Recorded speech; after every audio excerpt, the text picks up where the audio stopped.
Hello everyone, it's Dr. Sam Hurst, and this is the 7th in our series of the October Gothic a Day. Tempts the vampires to stay, or keeps them away, as you prefer.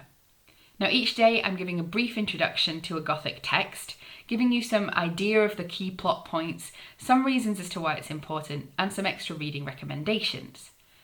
I gave you a hint about what the book today was yesterday when we were reading Matthew Lewis's The Monk.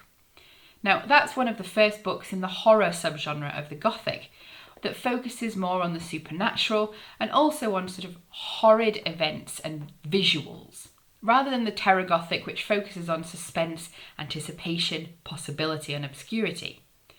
Now, the horror Gothic is often associated with male writers, but this is not by any means a universal truth. And the writer that we're looking at today is a female writer of the horror Gothic. That is Charlotte Dacre, the author of Zofloya or The Moor from 1806, 10 years after Ambrosio's adventures in Matthew Lewis's The Monk, and quite clearly either modelled on or influenced by Matthew Lewis's novel. Now, it's often considered to be a sort of female version of The Monk, where we see the protagonist, Victoria de Loredani, on a journey from vice to villainy. We start off with her as a young child, the indulged child of erring parents. Her mother runs off, seduced by a count, and she lives with her mother in situations which are not conducive to her moral development, let us say, a point that is reiterated throughout the novel. Now, Victoria begins her sort of erring career by running off with the Count of Berezza.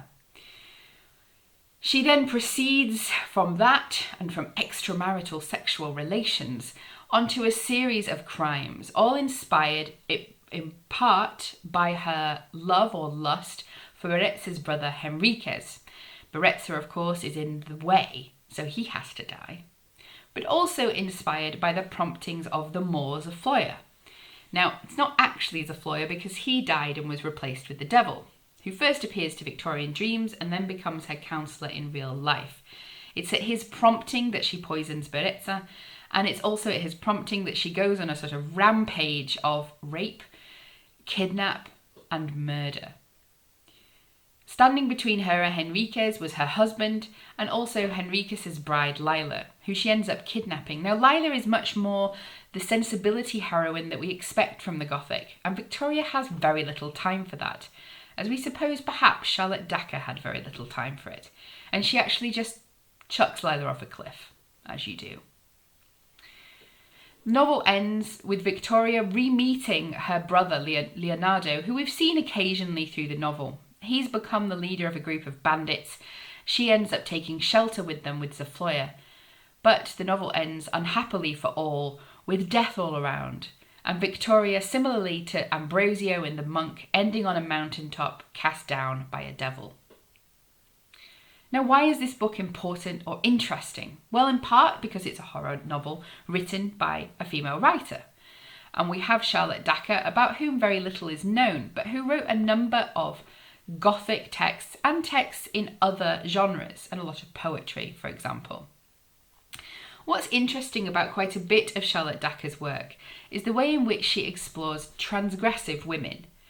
So although this novel has a conservative ending where Victoria is punished for her many crimes, and it's shown that her sort of sexual immorality at the beginning of the novel leads on to a series of even greater and much less ambiguous villainies. Although there's that conservative end, we also do find this exploration of the transgressive, the centering of female desire, its realities and its consequences to some extent. We also have this interesting emphasis on the quite frequently sublimated, but also quite clearly there, desire that Victoria has for Zofloya himself, the influence control that he has over her, and his importance and increasing importance within the plot. Now, if you enjoy the horror novel such as this, another recommendation that I would give you with a strong villainous female character is William H. Ireland's The Abbess. It's got torture, it's got the Inquisition, and it also unfortunately has more sexual violence. a continuous feature of many of these early Gothic novels, particularly within that horror tradition. Anyway, I hope that you enjoy your read. I hope you enjoy this video, and it's the shortest one yet, so I'm feeling quite smug. See you tomorrow.